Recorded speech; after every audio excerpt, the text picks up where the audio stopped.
Hello everyone, myself Ashish Umarkar. Welcome to the course Strength of Material. Today's our topic for video lecture is 4.7 of SOM syllabus, transverse shear stress, average and maximum shear stress and shear stress variation diagrams. In previous video lecture, we have learned about concept of pure bending, application of bending and bending stress variation diagram and solved a numerical on bending stress calculation. I hope all of you understand. If you have any doubt, so please go through the previous video lecture. In today's video lecture, we are focusing on concept of transverse shear and shear stress distribution diagram.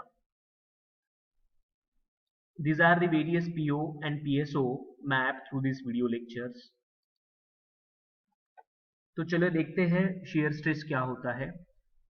Shear force distribution, shear force diagram और bending moment diagram हम लोगों ने कैसे निकालना है वो सीखा हुआ है. एक बीम के ऊपर शेयर फोर्स और बेंडिंग मोमेंट दोनों आते हैं, जिसमें से बेंडिंग मोमेंट का प्रभाव ज्यादा होता है. शेयर फोर्स कभी कभी निग्लिजिबल हो जाता है. तो हम लोगों को शेयर फोर्स जब बीम के ऊपर आता है तो वो किस प्रकार से उसको कैलकुलेट करना है, स्ट्रेसेस को कैलकुलेट करना है, ये आज ये वीडियो लेक्चर के माध्यम से हम लोग देखने वाले हैं.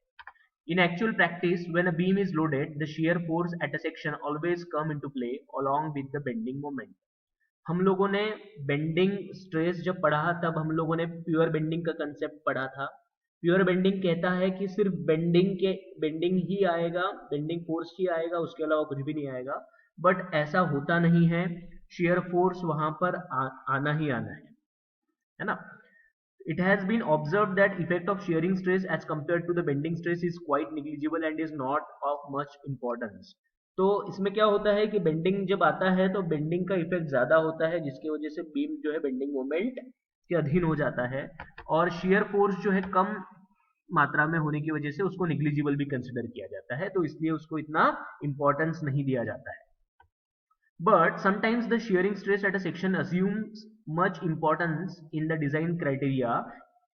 तो जब shear force या shear stress के बारे में हमको जानकारी चाहिए तो वो हम लोगों को कैलकुलेट करना पता होना चाहिए. इसीलिए हम लोग ये चैप्टर पढ़ रहे हैं जहां पर हम लोग shear के बारे में जानकारी लेने वाले हैं. यहाँ पर आप लोग एक डायग्राम देख रहे हैं. डायग्राम के अंदर ये आपको दिख रहा है एक बीम है जिसके ऊपर ये P फोर्स काम कर रहा है, और ये बीम देखिए किस प्रकार से यहाँ से वो शेयरिंग हो रहा है. ओके, और ये वो क्रॉस सेक्शन है जो कट रहा है. तो यहाँ पर ये रेक्टेंगुलर क्रॉस सेक्शन दिख रहा है आपको. ठीक है, तो आप लोग देखिए जो बीम का क्रॉस सेक्शन है वो आप लोगों को यहाँ से साइड में दिखेगा. तो ये साइड व्यू में दिखेगा. फ्रंट व्यू में आपको बीम कहाँ से टूट रहा है वो दिखेगा, साइड व्यू में आपको ये क्रॉस सेक्शन दिखेगा, दिस पोर्शन. ये ट्रांसवर्स शेयर स्ट्रेस इक्वेशन है जो कि पेपर में पूछा जाता है. तो आप लोगों को ये इक्वेशन याद करना है, इसका मीनिंग याद करना है हर एक टर्म का. जैसा यहाँ पर आप लोग देख रहे हैं Q is equals to F A Y bar upon I B. तो Q क्या है? Q है शेयर स्ट्रेस जो होता है न्यूटन पर mm स्क्वायर में. F क्या है? शेयर फोर्स जो होता है न्यूटन में. A क्या है? Area of the beam about neutral axis mm square में. Y होता है distance between the centre of gravity of the area and the neutral axis, और I है moment of inertia of the section about its neutral axis. mm to the power 4 में रहेगा I, और Y रहेगा mm में, और B width of the beam ये रहेगा mm में अगेन. तो आप लोग ये इक्वेशन लिख लीजिए, ट्रांसवर्स शेयर स्ट्रेस इक्वेशन, और उसका मीनिंग लिख दीजिए हर एक टर्म का. ये डायग्राम्स है जो रेक्टेंगुलर सेक्शन के बीम होते हैं. स्टार्टिंग में हम लोगों ने एक इमेज देखा जिसमें रेक्टेंगुलर सेक्शन था. तो यहाँ पर ये distribution diagram, shear stress distribution diagram भी दिया हुआ है साइड में. तो ये जो बीम होता है इसका जो ये न्यूट्रल एक्सिस होता है, यहाँ पे सेंटर में जो एक्सिस होता है, यहाँ पर शेयर स्ट्रेस का वैल्यू जो है आपको मैक्सिमम मिलेगा. यहाँ पर देखिए लिखा है टाउ मैक्स, ठीक है ना. और ये टाउ जो है वो जैसे ही आप लोग ये न्यूट्रल एक्सिस से दूर जाते हैं तो इसका वैल्यू जो है वो कम होते जाता है, एंड टाउ का वैल्यू 0 होता है कहां पर? जो कॉर्नर्स होते हैं इसके. तो ये टॉप कॉर्नर है, ये बॉटम कॉर्नर है. यहाँ पर शेयर स्ट्रेस का वैल्यू क्या रहेगा? 0 रहेगा, और सेंटर में शेयर स्ट्रेस का वैल्यू रहेगा मैक्सिमम. तो देखिए ये बीम का शेयर स्ट्रेस डायग्राम है. ऐसा ही शेयर स्ट्रेस डायग्राम हम लोगों ने शाफ्ट के लिए भी देखा हुआ है. तो शाफ्ट के लिए शेयर स्ट्रेस जो है वो सेंटर में होता है 0, और तो शाफ्ट के लिए सेंटर में होता है 0 और बीम के लिए सेंटर में शियर स्ट्रेस क्या होता है, मैक्सिमम। आप लोग टॉर्शन का अगर चैप्टर देखेंगे तो वहां पर आपको शाफ्ट के लिए शियर स्ट्रेस पता चलेगा। पर शाफ्ट जो है वो रेक्टेंगुलर सेक्शन के नहीं होते हैं, शाफ्ट होते हैं सर्कुलर सेक्शन के। तो आपको ये दो डायग्राम बीम के लिए याद रखनी है सर्कल की।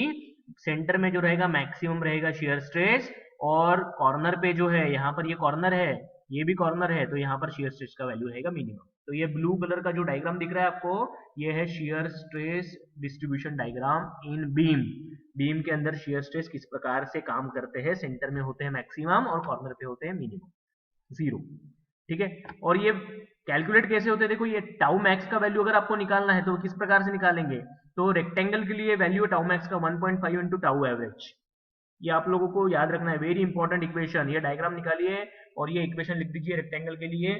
तो टाउ एवरेज कहां से आएगा, टाउ एवरेज यानी अपना शियर स्ट्रेस का फॉर्मूला है वो है फोर्स अपॉन एरिया। तो आपको एरिया ये बी इंटू डी करवा देंगे तो एरिया मिल जाएगा, और फोर्स आपको दिया रहेगा प्रॉब्लम के अंदर। ठीक है, वैसा ही ये जो शेयर फोर्स डिस्ट्रीब्यूशन डायग्राम आप लोगों ने सर्कल के लिए निकालना है, और टाउ मैक्स यहाँ पर कैसे कैलकुलेट करेंगे, ये हो जाएगा 4/3 टाउ एवरेज। ठीक है, तो this will be 4/3 tau average. Again tau average will be calculated from force upon area. These are the various shear stress diagram for various sections। तो ये I सेक्शन के लिए shear stress distribution diagram दिखाया हुआ है। ये I दिख रहा है आपको, I जैसा बीम है, बीम का क्रॉस सेक्शन कैसा है, I शेप का। और यहाँ पर shear stress distribution देखो कैसा है, यहाँ पर कॉर्नर में जो है shear stress रहेगा 0, यहाँ पर कॉर्नर में। और फिर जैसा जैसा ये यहाँ पर ये फ्लेंज है और ये वेब है, तो ये फ्लेंज में ये आपको यहाँ पर थोड़ा सा इसका शेयर स्ट्रेस का वैल्यू बढ़ा हुआ है, इसको Q1 नाम दे दिया। और यहाँ से आगे जो है ये Q2 तक बढ़ गया, और फिर ये आगे बढ़ के यहाँ पर सेंटर में, आई सेक्शन के सेंटर में शेयर स्ट्रेस का वैल्यू कितना रहेगा, that will be tau max. Maximum shear stress रहेगा, कहां पर रहेगा मैक्सिमम शेयर स्ट्रेस, ये सेंटर में रहेगा आई सेक्शन के। ओके, तो यहाँ पर आई सेक्शन के सेंटर में आपका शेयर स्ट्रेस का वैल्यू रहेगा मैक्सिमम। अगेन यही शेयर स्ट्रेस का वैल्यू आपको सेम नीचे साइड में भी दिखेगा कि कॉर्नर पे ही शेयर स्ट्रेस कितना है, 0 है। फिर कॉर्नर से थोड़ा सा ऊपर जाता है, यानी ये फ्लेंज का जो डायमेंशन है वहां तक वो Q1 यानी टाउ 1 या Q1 आप लोग लिखेंगे, और वहीं पे आप लोगों को इसका और एक वैल्यू मिलेगा टाउ 2 या Q2 आप लोग मिलेगा। और सेम ये सिमेट्रिकल होने की वजह से ऊपर का आधा और नीचे का आधा एक जैसा आपको दिख रहा है। ठीक है, तो आपको इसमें सिर्फ ये डायग्राम याद रखनी है, shear stress distribution diagram for I section. Okay, this is for T section. T section में भी आप लोग देखेंगे कि ये ऊपर का पोर्शन जैसा आई में बना था ना वैसा ही था, और नीचे में देखो यहाँ पर फ्लेंज ना होने की वजह से ये सीधा सीधा यहाँ से आप लोगों ने 0 को जोड़ दिया। ठीक है, तो ये टी सेक्शन के आप लोगों को याद रखना है। Again this is for L section. L section भी वैसे टी सेक्शन का ही जैसा ही है, पर ये उल्टा बन गया है यहाँ पर। तो आप लोगों को टाउ 1, टाउ 2, टाउ मैक्स और ये टाउ 0 ये याद रखना है सब चीजें। ठीक है, यहाँ पर डायग्राम के अंदर क्यू दिख रहा है तो क्यू की जगह पर आपको टाउ लिखना है। Okay, again this is for channel section. तो आप लोग देखेंगे चैनल सेक्शन के लिए सी सेक्शन या चैनल सेक्शन इसको बोला जाएगा, सी जैसा दिख रहा है ना ये, तो इसके लिए आप लोगों को ये डायग्राम किस प्रकार से दिख रहा है, आपको देखो जैसा ये आई सेक्शन के लिए बना था ना वैसा ही सेम दिख रहा है। ये डायग्राम निकाल के रख दीजिए, वीडियो को पॉज करके हर एक डायग्राम निकालिए अपने नोट्स के अंदर। This is for triangle section. Triangle का ये सेंटर है, सेंटर पे इसका वैल्यू देख लीजिए टाउ मैक्स का कितना होता है, 3f अपॉन bh। b यानी बेस, h यानी हाइट। ओके, और ये न्यूट्रल एक्सिस रहेगा यहाँ पर समथिंग। चलो एक प्रॉब्लम देखते हैं, numerical on shear stress. A wooden beam 100 mm wide and 250 mm deep and 3 metre long is subjected to 60 kilo Newton.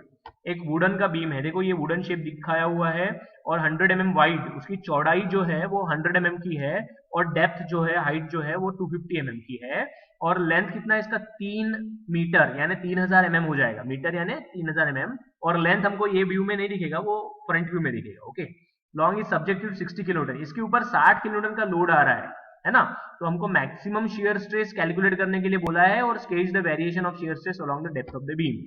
ये डेप्थ है तो इसमें ये वेरिएशन जो हो रहा है शियर स्ट्रेस का वो हमको दिखाना है। ठीक है, तो चलिए गिवन डाटा देख लेते हैं। विड्थ दिया हुआ है 100, डेप्थ दिया हुआ है 250, 100 250, लेंथ दिया हुआ 3 मीटर, उसको हम लोगों ने mm में कन्वर्ट करवा दिया, 3 मीटर यानी 3000, यहाँ पे 3000 mm हो जाएगा। ठीक है, और F दिया शेयर फोर्स अपना 60 किलो न्यूटन था तो 10⁻³ करवा दिया। ठीक है, आगे देखते हैं। सबसे पहले एरिया कैलकुलेट कर लेंगे हम लोग। एरिया ऑफ बीम क्या हो जाएगा, area is equal to B into D, breadth और डेप्थ का मल्टीप्लीकेशन यानी रेक्टेंगल का एरिया हो जाता है। तो 100 इंटू 250 कर दिया तो ये 25,000 mm² आ गया। ओके, ये कैलकुलेटर पे कर लीजिए अब। और उसके बाद एवरेज शेयर स्ट्रेस हम लोग कैलकुलेट करेंगे। हमको क्या निकालना है, मैक्सिमम शेयर स्ट्रेस। तो उसके लिए आपको एवरेज शेयर स्ट्रेस कैलकुलेट करना पड़ेगा। एवरेज शेयर स्ट्रेस क्या होता है, फोर्स अपॉन एरिया। फोर्स हमको दिया हुआ है प्रॉब्लम के अंदर 60,000 न्यूटन, और एरिया हम लोगों ने अभी भी कैलकुलेट किया 25,000। उसके बाद ये वैल्यू आ जाती है 2.4 न्यूटन पर mm² में आएंगी, या फिर इसको आप लोग मेगा पास्कल भी लिख सकते हैं। न्यूटन पर mm² या मेगा पास्कल एक ही चीज होती है। तो मैक्सिमम शेयर स्ट्रेस क्या होता है रेक्टेंगल के लिए, tau max is equal to 1.5 tau average होता है। तो यहाँ पर 1.5 टाउ एवरेज करवा दिया, यानी 2.4 से मल्टीप्लाई करवा 3.6 आ गया मेगा पास्कल। अगेन ये मैक्सिमम शेयर स्ट्रेस आ गया 3.6। तो यहाँ पर मैंने क्या कर दिया है, यहाँ पर मैंने शेयर स्ट्रेस डिस्ट्रीब्यूशन डायग्राम बना दिया है। शेप हमेशा ऐसा ही आएगा, और यहाँ पर सेंटर में जो है आपको मैक्सिमम शेयर स्ट्रेस की वैल्यू दिखा दी, 3.6 आया है। ओके, चलिए नेक्स्ट प्रॉब्लम देखते हैं। सी ए सर्क्यूलर बीम। अभी बीम का क्रॉस सेक्शन कैसा है, सर्क्यूलर है। इसके पहले कैसा था, रेक्टेंगुलर था। ठीक है, डायग्राम के अंदर ये अंडाकृत दिख रहा है, पर ये सर्क्यूलर है सपोज। उसका 100 mm डायमीटर दिया हुआ है, 100 mm डायमीटर रहेगा। Is subjected to a shear force of 30 kilo newton. 30 kilo newton का शेयर फोर्स उसके अंदर आ रहा है। Calculate the value of maximum shear stress. Again maximum shear stress निकालना है और शेयर स्ट्रेस वेरिएशन डायग्राम निकालना है। दो चीजें निकालनी है, मैक्सिमम शेयर स्ट्रेस और shear stress variation diagram. Diameter कितना था, 100 mm का था। शेयर फोर्स था 30 किलो न्यूटन का, तो ये हो जाएगा 30 × 10⁻3। तो हम लोग सबसे पहले एरिया निकाल देते हैं। तो एरिया ऑफ सर्कल क्या हो जाता है, π/4 d² हो जाता है। तो π/4 100 का स्क्वायर करवा दिया, ये कैलकुलेट करेंगे आप लोग, ये आ जाएगा 7854 mm²। ओके, ये कैलकुलेटर पे परफॉर्म करिए इसको आप लोग। फिर हम लोग एवरेज शेयर स्ट्रेस कैलकुलेट कर लेंगे। एवरेज शेयर स्ट्रेस फिर से वही आता है सबके लिए same, force upon area. Force अपने पास 30 × 10⁻3 था, और एरिया 7854। तो ये आ गया अपना मैक्सिमम मेगा पास्कल के अंदर एवरेज शेयर स्ट्रेस, न्यूटन पर mm² या मेगा पास्कल आप लोग इसको बोलेंगे। और मैक्सिमम शेयर स्ट्रेस जो है वो निकालने के लिए आपको क्या करना है, 4/3 जो है वो होता है अपना 1.33। तो सर्कल के लिए जो मैक्सिमम शेयर स्ट्रेस का वैल्यू कितना होता है, वो होता है 4/3। ओके, तो ये 4/3 यानी आप लोग 1.33 भी लिख सकते हैं। जैसा ये अपन ने रेक्टेंगल के लिए 1.5 लिखा था, तो सर्कल के लिए क्या हो जाएगा 1.33 हो जाएगा। और ये टाउ एवरेज यानी ये वाला वैल्यू आ जाएगा 3.82। तो ये मल्टीप्लाई करेंगे आप लोग तो आपको वैल्यू मिल जाएगा मैक्सिमम शेयर स्ट्रेस का सर्कल के अंदर। मैक्सिमम शेयर स्ट्रेस कहाँ होता है सर्कल में, सेंटर में होता है। तो यहाँ पर सेंटर में हम लोगों ने मैक्सिमम शेयर स्ट्रेस दिखा दिया 5.08 न्यूटन पर mm², और कॉर्नर पे जो है वो 0 होता है। तो ये डायग्राम हमेशा कॉमन बनेगी सर्कल के लिए। ठीक है, so this is a problem, typical problem on transverse shear stress. Okay, so in today's video lecture we have achieved two unit outcomes, that is 4H, that is determine bending stress for the given load and beam, and 4I draw bending stress and shear stress variation diagram for the given beam. और आज की इस video lecture में हम लोगों ने transverse share क्या होता है या शेयर स्ट्रेस डिस्ट्रीब्यूशन डायग्राम किस प्रकार से निकालनी होती है वो देखा है, न्यूमेरिकल सॉल्व किए हुए शेयर स्ट्रेस के ऊपर। These are the various PO and PSO mapped through this video lecture. Thank you. And next video lecture is on direct and bending stress.